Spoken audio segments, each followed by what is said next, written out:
नमस्कार दोस्तों, आप सुन रहे हैं सच्ची कहानियाँ रोनित के साथ। आइए अब चलते हैं आज की अनाउंसमेंट की ओर। कल की हमारी कहानी 64 दरवाजे और कंगन पे पहला कमेंट मयंक शर्मा जी ने किया था।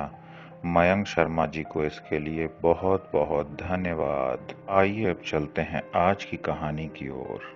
एक शहर के एक चौराहे पे एक भिखारी जो कि अंधा भी था, वो बैठा करता था और जब भी कोई भी उसे भीख दिया करता था तो वो अपने ही अंदर कुछ बुदबुदाता था, कुछ धीरे धीरे स्वर में बोला करता था। ज्यादातर लोग तो इस बात पे ध्यान नहीं देते थे, लेकिन ऐसे ही एक दिन क्षितिज नाम के एक लड़के ने उस भिखारी को भीख दी और उसके कटोरे में भीख गिरते के साथ उसने उस सिक्के को छुआ और उसने कुछ बुदबुदाया। उस वक्त अंधे भिखारी ने क्या बोला, क्षितिज को कुछ समझ में तो नहीं आया, लेकिन उसने सोचा शायद ये पागल सा हो, इसीलिए कुछ भी बड़बड़ाता होगा। लेकिन वो वहां से चला गया, ये चीज बिना जाने कि उस भिखारी की बातों का कोई मतलब भी था। कुछ दिन यूं ही बीते और उसके बाद क्षितिज की बीवी की तबीयत काफी बिगड़ गई। धीरे धीरे नौबत ऐसी आ गई कि डॉक्टरों ने भी कह दिया कि अब हम लोग कुछ नहीं कर सकते हैं। फिर जब वो अकेले में बैठ के इन्हीं सारी चीजों पे और अपनी परेशानी और तकलीफों पे सोच रहा था, तब उसे याद आया कि उस दिन उस अंधे भिखारी ने जो बात कही थी, उसमें शायद उसने यही बात कही थी कि उसकी बीवी किसी और के वजह से बहुत ज्यादा बीमार होने वाली है और उसकी बीमारी का कारण कोई आम बीमारी नहीं, कुछ और ही होगा। ये बात सोचते के साथ वो तुरंत वहां से निकला और उसने अंधे भिखारी को ढूंढना शुरू कर दिया, लेकिन वो उसे कहीं नजर नहीं आया। कई दिन तक वो उसी जगह पर जाकर उसे ढूंढता रहा। इसी दौरान उसे वहां कुछ लोग भी मिले जिन्होंने उसे बताया कि वो कोई आम भिखारी नहीं था। जो लोग उसके ताकतों के बारे में नहीं जानते, वो लोग उसे आम इंसान समझते हैं, लेकिन जो उसके ताकतों के बारे में जानते हैं, वो ये जानते हैं कि उस भिखारी में कोई तो अलौकिक शक्ति है, वो भविष्य देख सकता था। क्षितिज ने पूछा, ऐसा कैसे हो सकता है? फिर उन लोगों ने बताया कि जब भी वो इस चौराहे पे बैठता था तो वो पहले ही लोगों को बता दिया करता था कि आज कहाँ कौन सी एक्सीडेंट होने वाली है, कौन सी गाड़ी किस गाड़ी से टकराने वाली है। कई एक्सीडेंट्स को तो होने से पहले ही रोक दिया गया। नगर पालिका के लोग भी उस पे विश्वास किया करते थे, क्योंकि नगर पालिका के जो पुराने अफसर थे, उन्होंने भी एक बार उसकी शक्ति को देखा था। जब उन्होंने उससे भीख डालते हुए बात की तो उस भिखारी ने उनके सिक्कों को भी छूकर बताया था कि आज आप अपने बीवी और फैमिली को लेकर बाहर मत निकलिएगा, वरना आपके गाड़ी के एक्सीडेंट के साथ साथ आपका पूरा परिवार भी हमेशा के लिए मिट जाएगा। इस बात को सुनते हुए उन्होंने अपने बाहर जाने के प्लान को कैंसिल कर दिया। हालांकि इस चीज के लिए उनके परिवार वालों ने बहुत उधम मचाया, लेकिन उन्होंने कहा, पता नहीं, मुझे कुछ ठीक नहीं लग रहा, हम लोग कल बाहर जाएंगे। और जब उनका ड्राइवर गाड़ी लेके अकेले बाहर निकला तो जैसा उस भिखारी ने बताया था, बिल्कुल उसी तरीके से उस गाड़ी का एक्सीडेंट हुआ और उस गाड़ी के परखच्चे निकल गए, ड्राइवर भी नहीं बचा। उसके बाद उन्हें इस भिखारी पे पूरी तरीके से भरोसा हो चला था। वो हमेशा अपना भविष्य जानने के लिए उसके पास आया करते थे, उसे खाना वगैरह भी दिया करते थे। और जब नगर पालिका वालों ने बाकी भिखारियों को हटाना शुरू किया था तो उन्होंने ही इससे हटाने से मना कर दिया था। फिर बाद में उनका ट्रांसफर हो गया। ये सारी बातें जानकर सतीश को थोड़ा अजीब तो लगा, लेकिन उस भिखारी की शक्तियों का थोड़ा अंदाजा क्षितिज को भी हो चुका था। इसीलिए उसने और शिद्दत से उसे ढूंढने की कोशिश की, क्योंकि उसे ये याद था कि उस भिखारी ने बताया था कि तुम्हारी बीवी की बीमारी कोई आम बीमारी नहीं, किसी और के वजह से होगी, और ये वजह क्या है और उसका निवारण क्या है, ये जानने के लिए उस भिखारी का मिलना बहुत जरूरी था। काफी दिनों तक वो इसी तरीके से उस भिखारी को ढूंढता रहा, लेकिन वो नजर नहीं आया। जहां वो बैठा करता था वो वहां भी नहीं था। फिर एक दिन जब वो थक हार कर अपने बीवी के पास हॉस्पिटल जा रहा था, तभी उसने उस भिखारी को हॉस्पिटल के जस्ट सामने एक पेड़ के नीचे बैठा हुआ देखा। और जब वो उसके पास गया और उसने एक सिक्का निकालकर उसके कटोरे में डाला, तो उसने उस सिक्के को छूते के साथ कहा, तुम मुझे बहुत दिनों से ढूंढ रहे हो ना, अपने परेशानियों का क्या कारण है वो जानने के लिए। क्षितिज ने कहा, हाँ बाबा, आपने जैसा कहा था वैसा ही हुआ। मेरी बीवी बीमार पड़ गई है और कोई भी डॉक्टर कुछ नहीं कर पा रहा। फिर उस भिखारी ने कहा, तुम्हारी बीवी बीमार नहीं, कोई और कारण है इसके पीछे, लेकिन तुम जो मुझसे निवारण चाहते हो मैं वो नहीं कर सकता। मैं सिर्फ भविष्य देख सकता हूँ। जो भी मुझे भीख देता है मैं उसके सिक्कों को या नोट को छूकर उसके बारे में भविष्य की कुछ आगे की चीजें बता सकता हूँ, लेकिन मैं किसी चीज का निवारण नहीं कर सकता। लेकिन घबराओ मत, तुम्हारा तारनहार तुमसे ज्यादा दूर नहीं। जैसे तुम मुझे ढूंढ रहे थे वैसे ही तुम उत्तर दिशा की तरफ बढ़ते चले जाओ। जहां कब्रिस्तान मिलेगा वहीं रुक जाना। तुम्हें थोड़ी देर तक मायूसी जैसा लगेगा, लगेगा कि अब यहाँ से पलट के चले जाऊं, लेकिन जिस वक्त तुम अपनी सारी उम्मीदें हार जाओगे उसी वक्त तुम्हें वहां एक बहुत महान, बहुत प्रखांड पंडित, महान पुरुष मिलेंगे और वही तुम्हारे सारे समस्याओं का निवारण करेंगे। उनकी बात सुनते के साथ क्षितिज तुरंत वहां से निकला और जहां उन्होंने बताया था वहां पहुंचकर वो वहां खड़े होकर इंतजार करने लगा। लेकिन फिर से वही हुआ जैसा कि उन्होंने बताया था। वहां पे काफी देर तक खड़े रहने के बाद भी कोई इंसान नहीं आया। हालांकि वहां पे गाड़ियां चल रही थीं, लेकिन कोई भी इंसान वहां रुक नहीं रहा था। फिर काफी देर तक इंतजार करने के बाद जब क्षितिज अपनी सारी उम्मीदें हार चुका था, वो जैसे ही पलटा उसके पीछे एक बाबा खड़े थे और उन बाबा को भी सारी बातें पहले से पता थीं। शायद वो भी भविष्य देख सकते थे। उन्होंने कहा, बेटा, मुझे ढूंढते हुए तुम यहाँ तक आए हो ना, और जिसने तुम्हें भेजा है मैं उसे भी अच्छे से जानता हूँ।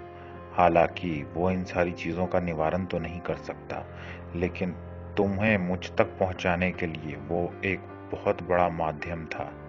आओ चलो, मैं तुम्हारे साथ चलने के लिए तैयार हूँ। फिर क्षितिज उनको लेकर तुरंत अपनी बीवी के पास पहुंचा, लेकिन हॉस्पिटल वालों ने उन्हें अंदर नहीं घुसने दिया। फिर उन्होंने कोई और जुगत सोचने की कोशिश की। काफी देर तक सोच विचार करने के बाद क्षितिज ने एक बहुत बड़ा फैसला लिया, अपनी बीवी को वहां से रिलीज कराने का। हालांकि उसकी बीवी की हालत अच्छी नहीं थी।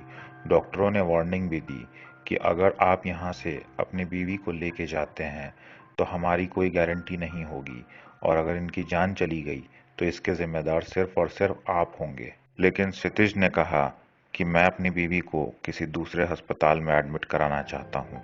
इसके लिए आप मुझे रोक नहीं सकते, क्योंकि आप लोगों से ये केस हैंडल नहीं हो रहा। इसीलिए मेरा पूरा अधिकार है कि मैं अपनी बीवी को और अच्छा इलाज दूं। इस बात पर डॉक्टर कुछ कह नहीं पाए और उन्होंने रिलीज पेपर बना दिया। बाबा बाहर ही खड़े थे। उसके बाद क्षितिज ने अपनी बीवी को वहां से रिलीज कराया और वो बाहर लेकर आया। बाबा ने उस लड़की को, उसकी बीवी को देखते के साथ कहा, इस पे किसी ने कुछ करवाया है, इसे किसी हॉस्पिटल ले जाने की जरूरत नहीं, इसे अपने घर लेके चलो। फिर हॉस्पिटल के एम्बुलेंस वाले को कुछ पैसे देने के बाद उसने घर पे ले जाकर क्षितिज की बीवी को छोड़ दिया। घर पहुंचने के बाद क्षितिज और उसकी बीवी दोनों ही काफी परेशान थे। क्षितिज की बीवी को तो ठीक से होश तक नहीं आ पा रहा था। उसके बाद बाबा जी ने उसके सिर से कुछ चीजें घुमाई और घुमाने के बाद एक मुट्ठी में एक सरसों लेकर उसके पूरे बॉडी के ऊपर से वारा। उसके बाद उन सरसों के दाने में पता नहीं वो क्या देखने लगे। काफी देर तक देखने और गिनने के बाद उन्होंने बताया कि तुम्हारे घर की ही कोई लड़की है जिसने इस पर काला जादू करवाया है। वो तुम्हारी बीवी से इतना ज्यादा जलती है कि वो इसे जिंदा नहीं देखना चाहती, और इसके ऊपर जो काला जादू करवाया गया है वो मारक विद्या है। वो तो तुम सही समय पे मेरे पास तक पहुंच गए, वरना आज नहीं तो कल इसके प्राण निकल ही जाते। और जो इसके प्राण लेने के लिए आया हुआ है वो अब भी यहीं खड़ा है, तुम लोग बस उसे देख नहीं सकते।